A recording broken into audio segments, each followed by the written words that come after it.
corduroy, oftewel ribfluweel, is allebei hetzelfde.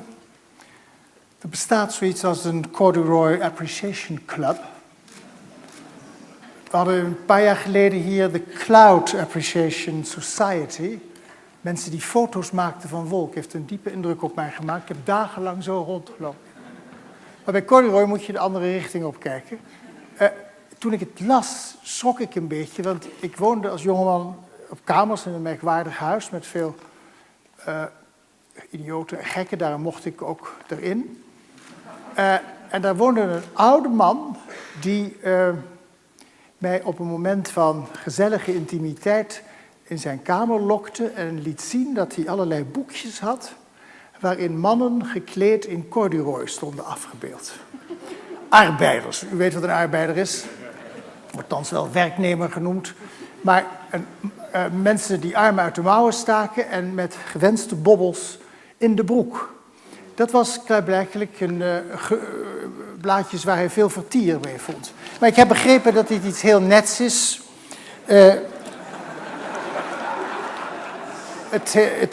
Corduroy Appreciation heeft juist te maken met rough elegance. Of a preferred fabric. Cool in summer, warm in winter, always appropriate. Even at sophisticated gatherings. Dat kreeg ik zo bij elkaar. Maar wel, workers wear denim, thinkers, the thinking man wears corduroy. That's one of their slogans. Het interessante is dat deze mensen hebben een lidmaatschapskaart, ze hebben wetten, tradities, vergaderingen, rituelen. Members even exchange a secret handshake, ladies and gentlemen. Now, I know how corduroy feels, but I can't wait to feel the handshake of a corduroy man. Show it. That's how you do it. Okay.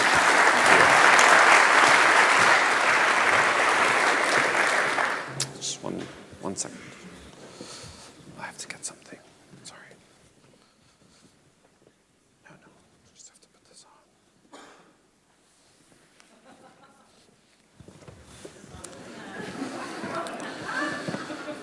The Corduroy Appreciation Club. Oh, sorry.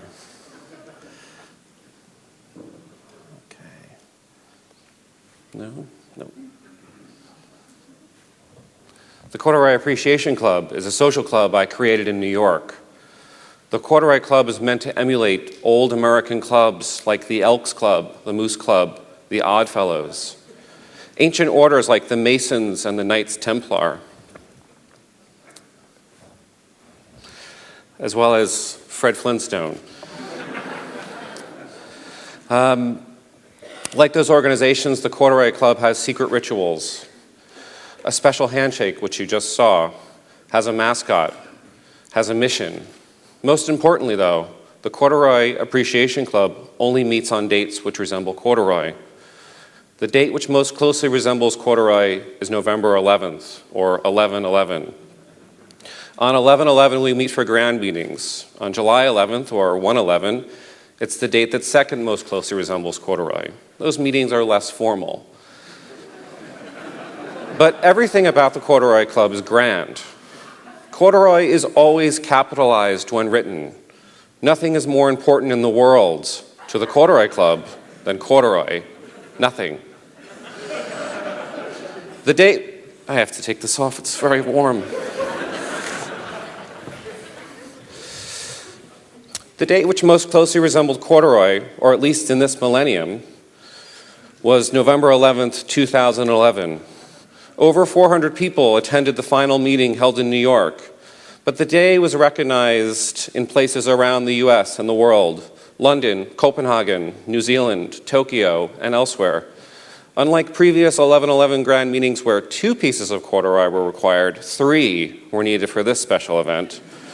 Corduroy appreciators of every kind imaginable came from throughout the United States. A group even traveled from London. There was a corduroy fashion show featuring up-and-coming designers, as well as many top labels. We had an 11-member chorus. They were called the Vocal Cords. A girl named Avery from Staten Island that's the vocal cords. A girl named Avery from Staten Island turned 11. years old on 11/11. She was carried in on the shoulders of members. She was our Messiah. She received hundreds of small gifts, offerings. We drank beer made by a member of the organization, not made from barley as beer is typically made, but from rye. It was called Corduroy. At the grandest meeting on 11/11/11, I think I threw in an extra 11, a couple who had met at a Corduroy Club meeting on 11/11/2007 got married. The bride wore a white corduroy dress made by a New York City couture fashion designer. The groom wore a corduroy suit. Another fellow, not a groom, felt compelled to have a corduroy tuxedo made for the event. The preeminent American scholar on Benjamin Franklin brought a piece of Ben Franklin's corduroy coat.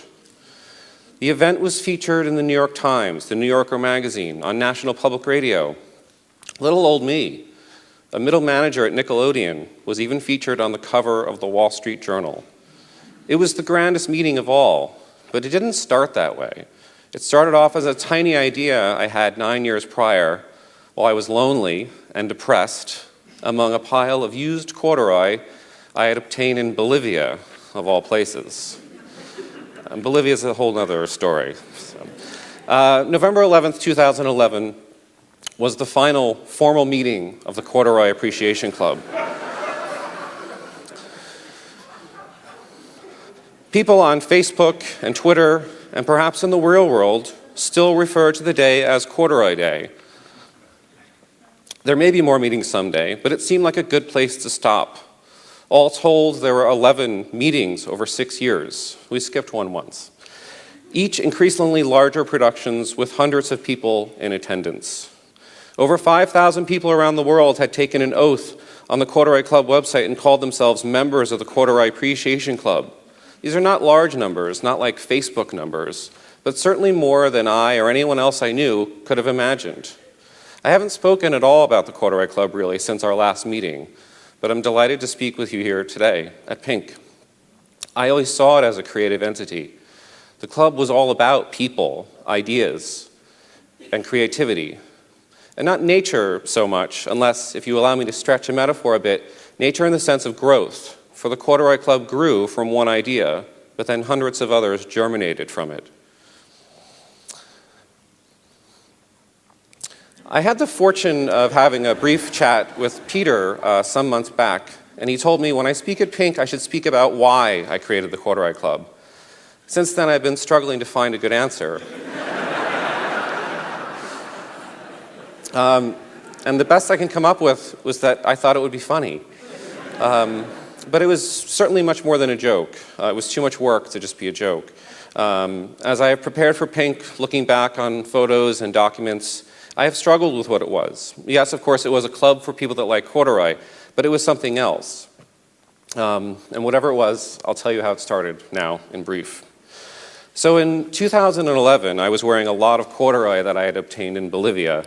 And I had announced to my coworkers and friends in New York that I would have a corduroy-themed party in the autumn, where everyone would need to wear at least 2 pieces of corduroy to my apartment.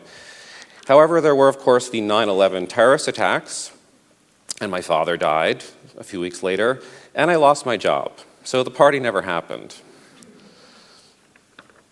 The following fall, still unemployed, depressed, and lonely, I thought of having the corduroy party again. While looking at the calendar for a date, I looked at November 11th.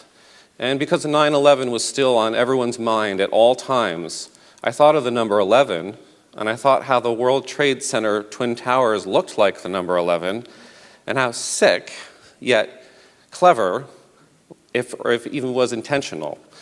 And then I realized that 11 also kind of looked like corduroy. The ones looked like the lines, the whales. And then November 11th was the 11th month. 11/11, the date looked like corduroy. That was the date to have the party, but soon I realized that single party wasn't right at all. I needed to make it a club, a secret society. And secret societies don't have parties, they have meetings. Nobody was forming secret societies anymore, it seemed. Why not create a new one? I also liked the idea of bringing people together that didn't necessarily know each other through something atypical, corduroy. But above all, I thought it seemed funny.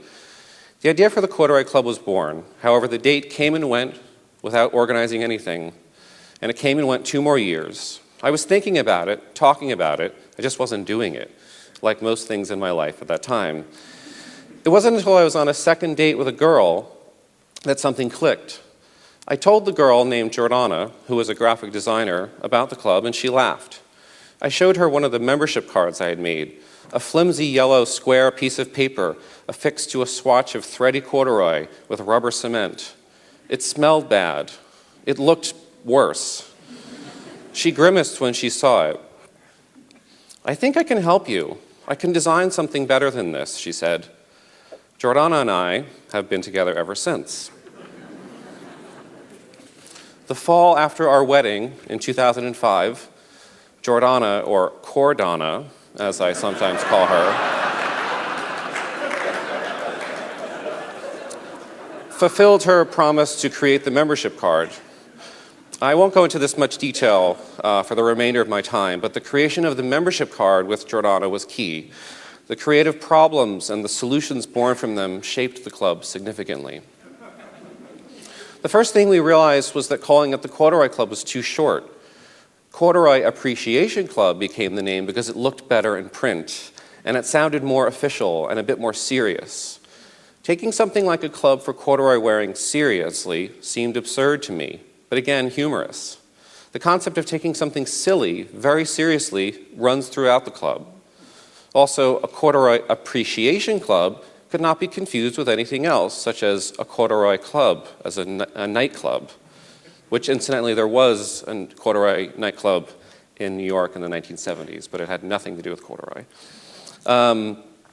Jordana felt there was too much empty space on the membership card, and I thought the club needed a symbol or a mascot of some kind because secret societies had them. But what? A little drawing of a piece of corduroy? That seemed too literal. A pair of corduroy pants? Too limiting. It should be an animal, I thought. A bird? Too small. An elephant? Too Republican. And then I thought of a whale.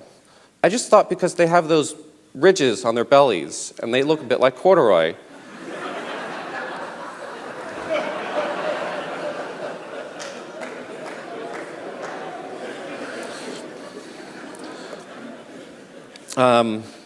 And then I remembered that the raised ridges on corduroy were known as whales, W-A-L-E-S. So I thought it could be like a visual pun between whale, W-H-A-L-E, and whale, W-A-L-E. The back of the membership card was swathed in corduroy, which made it feel like something much more than a paper card. So quickly layers began to develop atop the original idea. I should note that the whale should always be facing left. Before the first meeting in 2005, people had a lot of questions, and I had to explain things. So it became necessary. That's the membership card. Sorry. And here we are underneath a large whale mural in Manhattan. But before the first meeting in 2005, people had a lot of questions, and I had to explain things. So it became necessary for me to speak to an audience. I had to write a speech. The speech became known as The State of the Corduroy Club and Corduroy.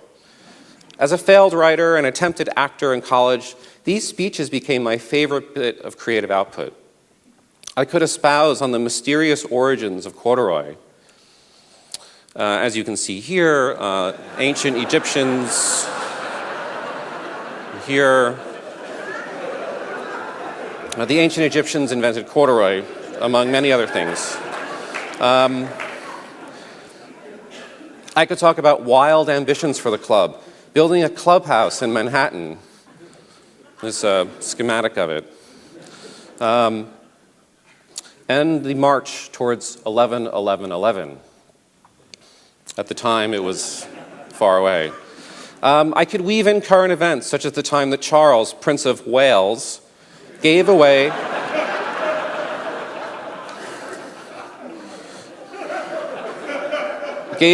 a pair of corduroy pants to charity. This, I said, was like a unicorn giving away its horn. The Prince of Wales doesn't give away corduroy. The US presidential election became about all things corduroy. Which candidate would best support corduroy? We had what we called the Corduroy Caucus, and I believe Obama came in second. A year later, when Obama was elected, he installed corduroy couches in the Oval Office. A good deal of time was spent talking about our enemies, because organizations need something to rally around. So an antagonist was created. Velvet.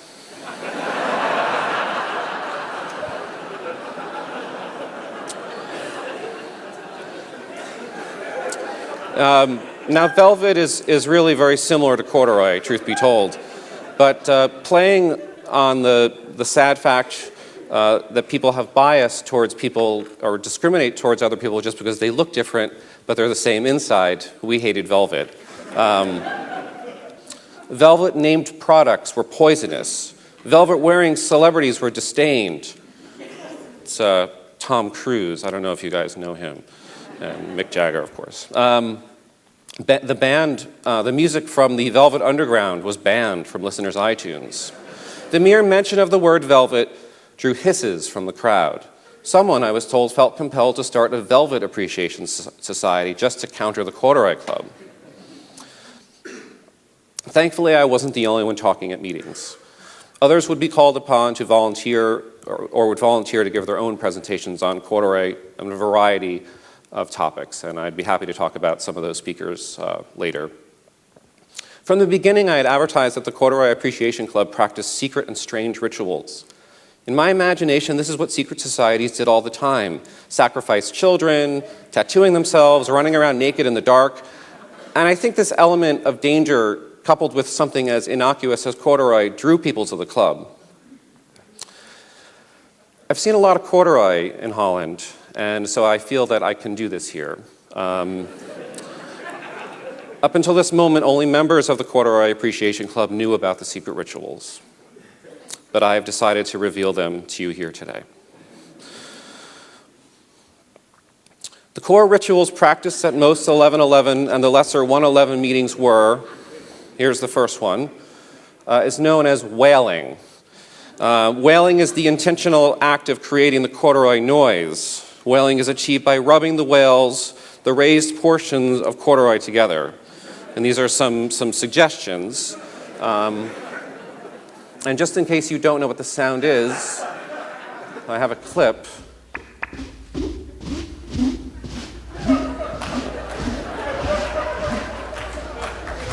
The best part's coming up.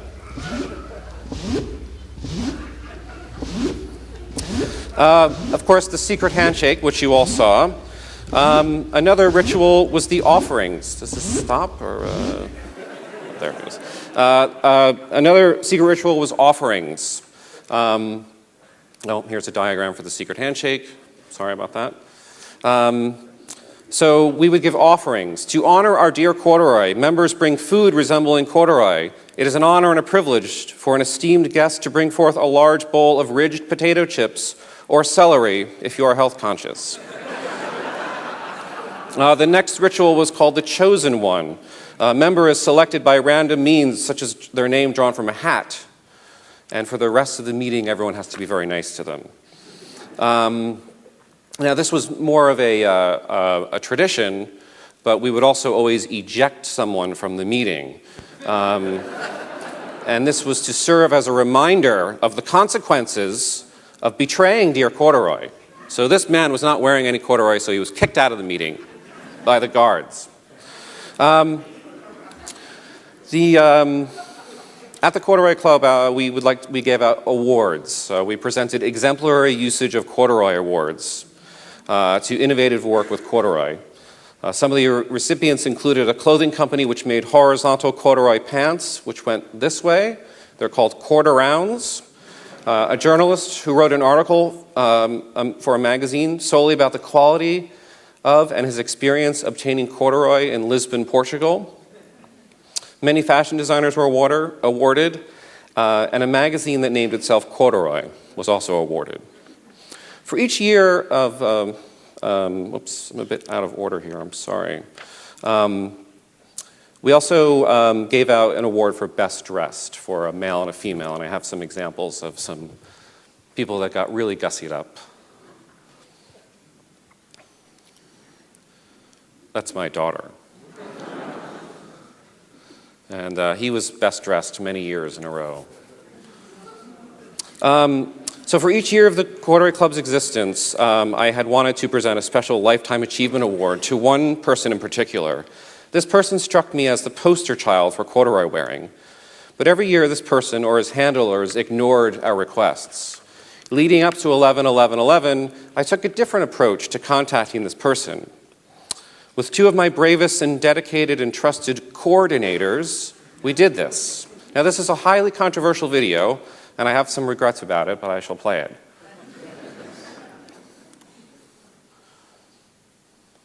You'll see who this person is. Yeah, are you? Because it's not music from Brazil. Yeah, I know you like Machado de Assis writer. If you give me your address, I can send you a book for you. I think I have all the Okay, I have an actress from Brazil, and I really want to touch.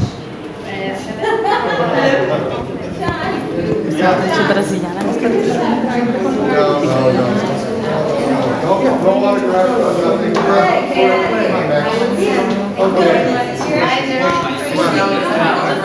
Keep coming. Friends don't, you're gonna get stuck here. Corduroy Appreciation Society, and that is for you. Your use of corduroy.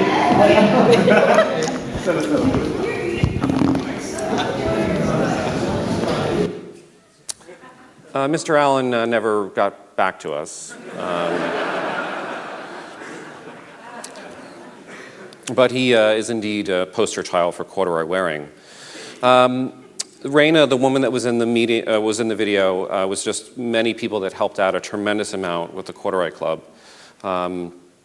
Why such devotion? I don't really know, and I'm running out of time. In fact, time is up, but I do have a short video of something that someone created, and I think it exhibits this is a piece of artwork someone created. Is it okay if I play the video? Okay.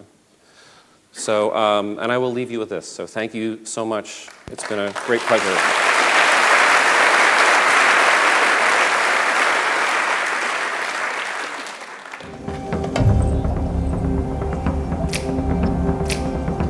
Fantastic.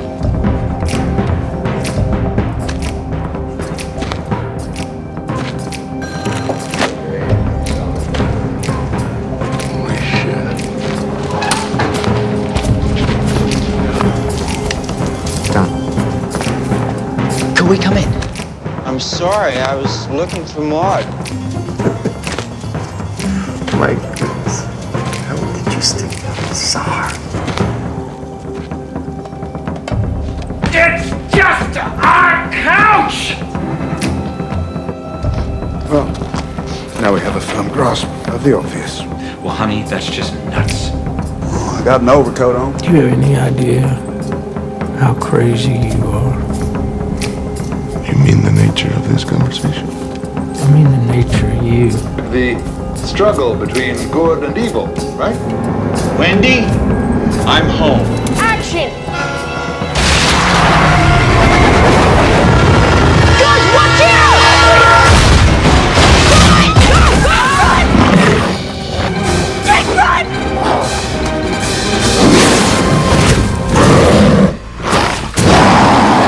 What a beautiful creature. Wish him luck, boys. Good luck out there. Say that again. I'm going to marry Elaine Robinson. You're my very first princess. And It's a fairy tale romance.